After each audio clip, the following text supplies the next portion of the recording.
Hello, myself Mrs. Ranjana Kharida is going to explain you theme 2 of class 11 writing and city life. So let's start. The word Mesopotamia, it is about the Mesopotamia civilization. The word Mesopotamia is derived from the Greek word mesos, which meaning middle, and the potams, that means river. So this is the land Mesopotamia, which is between the middle of the two rivers Euphrates and Tigris. This is the Mesopotamia land, and it is between the two rivers Euphrates and Tigris. And here the picture of, it is the picture of two rivers Euphrates and Tigris, and the cities Babylon, Uruk, Ur, Akkad, Assyria. About this there are the explanation in this chapter, and this is the picture of showing the city Mary, Babylon, and the grasslands, steppe, etc. Next, Mesopotamia and its geography. Mesopotamian geographical location. The land is of diverse environment. In the north, the stretch of upland called steppe. It is used for animal herding. The steppe is used for animal herding. In the east, the tributaries of Tigris provide routes for communication into the mountains of Iran.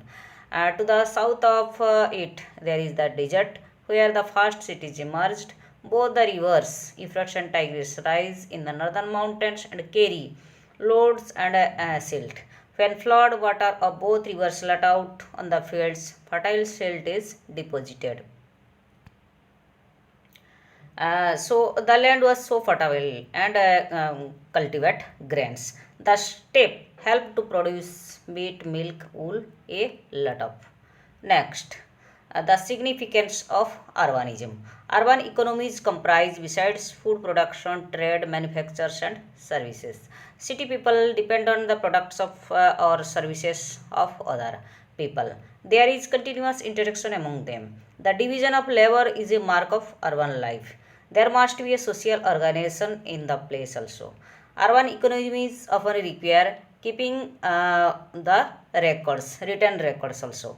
Next point, it is the movement of goods into cities. Ancient Mesopotamia traded their abundant textiles and agricultural produce. They imported wood, copper, tin, silver, gold, shell, and various stones from Turkey and Iran or across the Gulf also.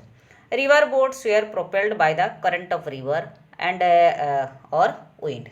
The natural channels of ancient Mesopotamia are routes of good transport. Next point, the development of writing. How the writing was developed in Mesopotamia. Mesopotamians wrote on tablets of clay. They invented the earliest known cuneiform. The word cuneiform is derived from the Latin word cuneus, which means wedge, and the forma means shape. So there were the using of wedge shaped words, letters. Once the surface dried, signs, the symbols could not be pressed or in further. After transactions, tablets were thrown away. Each transaction required a separate clay tablet. That's why we know much more about Mesopotamia than contemporary India. Writing, this is the picture, writing on a soft clay tablet in a reed pen. Next, a cuneiform writing started by 2600 BCE, and the language was known as Sumerian. Sumerian was replaced after 2400 BC by the Akkadian language. Cuneiform writing in the Akkadian language continued till the 1st century CE, and more than it was 2000 years. This is the picture of cuneiform writing. Next, it is system of writing and literacy. The sound that cuneiform sign represented was not a single consonant, vowel, but syllables. Thus, scribes had to learn thousands of symbols. Writing was skilled craft as it was to be written on a wet tablet before it dried. Literacy was limited to small section of society. Not only were there hundreds of signs to learn, many of these were complex. If a king could read, he made sure that it should be recorded in inscription. Sumerian scribes went through years of difficult schooling to acquire their skills. Next, this is the picture of the clay tablets of 3200 BC. Each tablet is 3.5 centimeter less in height, but picture like various symbol signs, for example, ox, grain, yeah, fish, a number of boats, etc.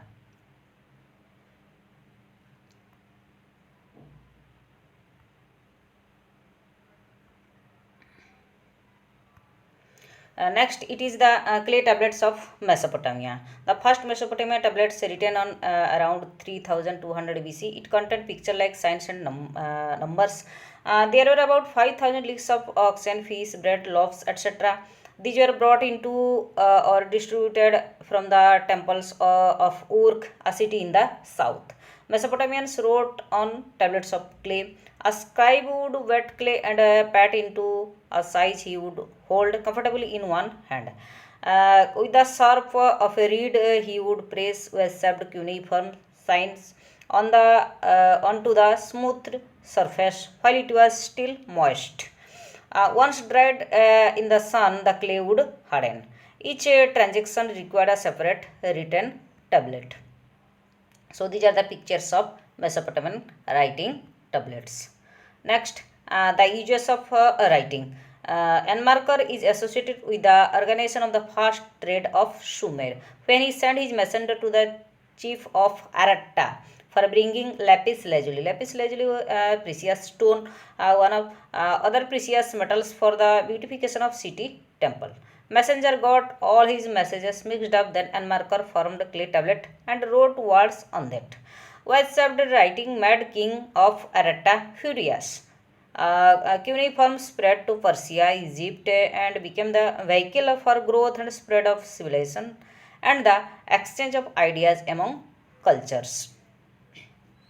Importance of writing: keeping records and transactions, making dictionaries, giving legal validity to land transactions, narrating the deeds of kings also, announcing the changes a king had made in the customary laws of the land, storing information and sending messages also. These are the importance of writing.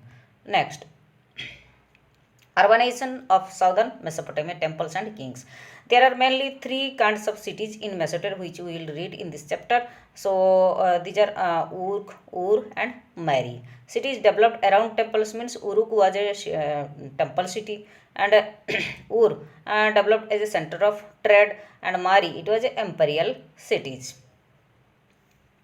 Next, features of temples. Temples of early Mesopotamia were comparatively smaller in size. Means earlier there were small size temples were there.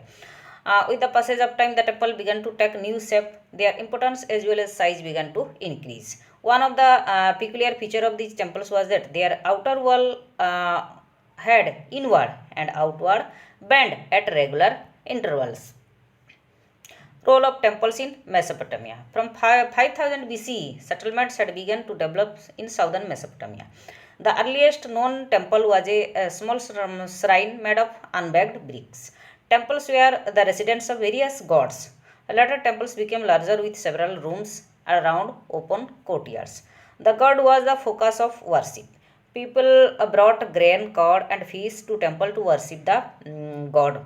The god was also the theoretical owner of agriculture, field, fisheries, and the herds of the local community. Oil pressing, grain grinding, spinning, and weaving of woolen cloth also done in the temples. Temple was the organizer of production. Temple was employer of merchants also. Temple was keeper of written records for distributions and allotments. The temple gradually developed its activities and became the main urban institution. And gods of Mesopotamia.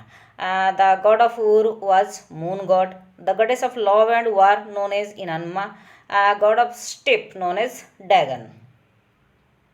Why Mesopotamian countryside engaged in repeated conflict? Why there were the continuous conflict among the people? Those people lived on the upstream of Channel Euphrates, could divert water into their fields. That villages downstream were left without water. Means the downstream people always remained scarcity of water. Those who lived on upstream could neglect to clean out the silt from their streets of the channel, blocking the flow of water further down also. So these are the reason for the conflict. Next point, it is the how king get high status, power and authority. When there was continuous warfare in the region, the chiefs of the king who had been successful in war could oblige their followers by distributing the loot. Chiefs could take prisoners from the defeated groups to employ as their servants. In time, victorious chiefs began to offer precious booty to the gods and thus beautify the community temples. This gave the king high status and power. Next, it is about the city Uruk, one of the Mesopotamian city. Uruk was the earliest city in ancient Mesopotamia. It is considered the first true city in the world. The city of Uruk is most famous for its great Gilgamesh. It was a temple town. We find depictions of armed heroes and their victims also. The city Uruk been estimated that one of the temple took 1000 men working 10 hours per day, and it took 5 years to build. There were also technical advances at Uruk around 3000 BC. Bronze tools came into use for various crafts. Architects learned to construct brick columns. Hundreds of people were put to work at making and baking clay cones. Clay cones pushed into temple walls, painted in different colors, creating a colorful mosaic. In scripture, there were superb achievements. The potter wheel also invented in the city. Next point, it is the Mesopotamian seal. In Mesopotamia, cylindrical stone seal were used. Seals were made of stone, copper, bronze, gold, ivory or bone. Cylindrical seals rolled over wet clay so that continuous pictures was created. They were carved by skilled craftsperson. Seals carry writing the name of honor, his god, his official position, etc. A seal could be rolled on clay covering the string, knot of a cloth, package of or the mouth of a pot. Next, it is the life in the city and marriage, rule and family. In Mesopotamia society, the nuclear family was born. A married son and his family often resided with his parents. The father was the head of the family. A declaration was made about the willingness to marry by the bride's parents. Then gift was given by the groom's people to the bride's people.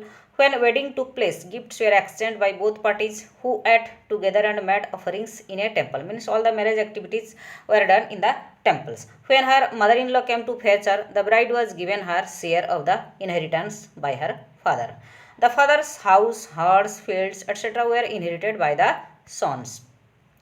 Next point, it is the Ur, another one of the Mesopotamian city. Ur was a town whose ordinary houses were systematically excavated in the 1930. There were narrow streets, so wheeled carts could not reach in the houses also. Sacks of grain and firewood would have arrived on the back of the donkey. There were irregular shapes of house plots. There were the absence of town planning. No street drains also found. Drains and clay pipes were found in the inner courtyards. House roofs sloped inward and rainwater was channeled via the drain pipes into the sumps in the inner courtyards.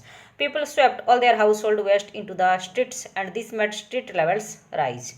Light came into the rooms not from windows but from doorways opening into the courtyards. This would also have given families their privacy. Means there were no windows. There were a superstition about houses that recorded in the Oman tablets at Ur. A raised threshold brought wealth. A frontier door did not open towards another house was lucky. If the main wooden door of a house opened outward instead of inwards, the wife would be torment to her husband. There was a town cemetery at Ur. A few individuals were found buried under the floor of ordinary houses. So this is the picture of the city Ur street planning. Next. Next city it is about the Mary, which was a trade city. So this is the picture of Mary city. City Mary. This is about the, it is a center of the Mesopotamian civilization. So start about the Mary. Mary a trading town in a pastoral zone. Mary was royal capital town. After 2000 BC, Mary was flourished. Mary stands upstream on the Euphrates. Agriculture and animal rearing were main occupation. Herders need to exchange young animals, cheese, leather, and meat in return for grain and metal tools, etc. Nomadic communities in the western desert filtered into the prosperous agricultural heartland. This made conflicts between them.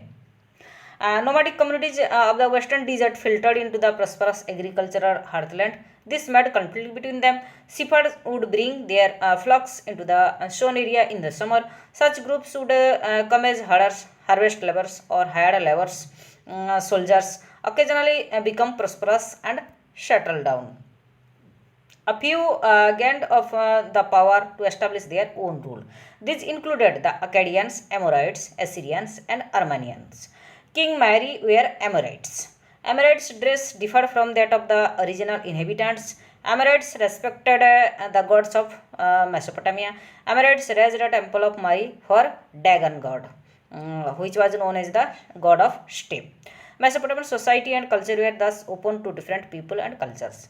The kings of Mary, however, had to be vigilant. Herders of various tribes were allowed to move in the kingdom, but they were watched. Located on the Euphrates, prime position for trade also in wood, copper, tin, oil, wine, and various other goods. They traded with Turkey, Syria, and Lebanon. Mari is a good example of an urban center prospering on trade.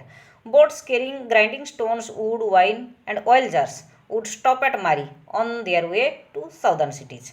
Officers of this town would go abroad, inspect the cargo, they collected tax. Most important tablets refer to copper from Elasia, the island of Cyprus. Thus, although the kingdom of Mari was not militarily strong, it was exceptionally prosperous also. So this is the picture of about the Mary, the agricultural land, the stream. This is the stream Wadi. So next, the palace of Mary King Jimrilin. The great palace of Mary was the residence of royal family. The palace was the center of administration. It was place of production, especially precious metal ornaments. It was so famous in this time that minor king came from North Syria just to see it, carrying with her letter of introduction from royal friend of the king of Mary, Jimrilin. Daily lists reveal that huge quantities of food were presented each day for the king's table: flour, bread, meat, fish, fruit, beer, and wine, etc. He probably ate in the company of many other people. The palace had only one entrance on the north. The king would have received foreign dignitaries and his own people in 132 a room with wall painting that would have await the visitors. The palace was a sprawling structure with 260 rooms and covered an area of 2.4 hectares.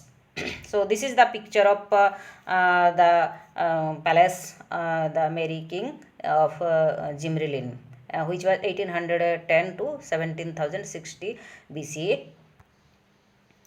Next, it is about the picture of kitchen and the audience hall, inner court, and the lavatory and bath.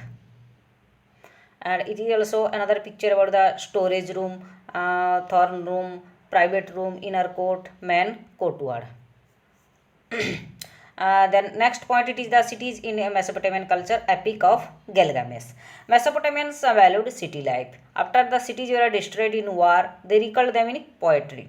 Gilgamesh epic was written in on 12 tablets. Gilgamesh is said to have ruled in the city of Uruk sometime after Anmarkar. He got a shock when his heroic friend died. He then set out to find the secret in morality crushing the waters that surrounded the world. After a heroic attempt, Gilgamesh failed and returned to Uruk. There he consoled himself by walking along the city wall back and forth. He admired the foundation made of fired bricks that he had put into palace. It is on the city wall of Uruk that the long tale of heroism and endeavor fizzles out. Gilgamesh doesn't say that even though he will die, his sons will outlive him as a tribal hero would have done. Next point, it is the legacy of writing, contributions of Mesopotamia. Mathematics and astronomy, one of the contribution of Mesopotamia, civilization, multiplication, division tables, square and square root tables, the tables of compound interest, the division of the year into 12 months according to the revolution of moon around the earth, the division of month into 4 weeks, the day into 24 hours, hour into 60 minutes. Solar and lunar eclipse also observed by them. Their occurrence was noted according to year, month and day. The division of the month into 4 weeks, the into 24 hours. Solar and lunar eclipse are also observed positions of stars, constellations in the night sky. That means none of these momentous Mesopotamian achievements would have been possible without writing and the urban institution of schools. Time division were adopted by the successors of Alexander and from there transmitted to the Roman world. When then to the world of Islam and then to the medieval Europe also. Means their writing, the development, the astronomy, etc. transmitted to the next generation and next part of the world also. Next point is the Assurbanipal of Assyria, an early library. In the Iron Age, the Assyrians of the north created an empire. Nineveh was his capital. Assurbanipal collected a library at Nineveh. He made great efforts to gather tablets on history, epic, Omen literature, astrology, poems, etc. Assurbanipal's library had a total sum of 1000 texts amounting to about 30,000 tablets grouped according to the different subjects.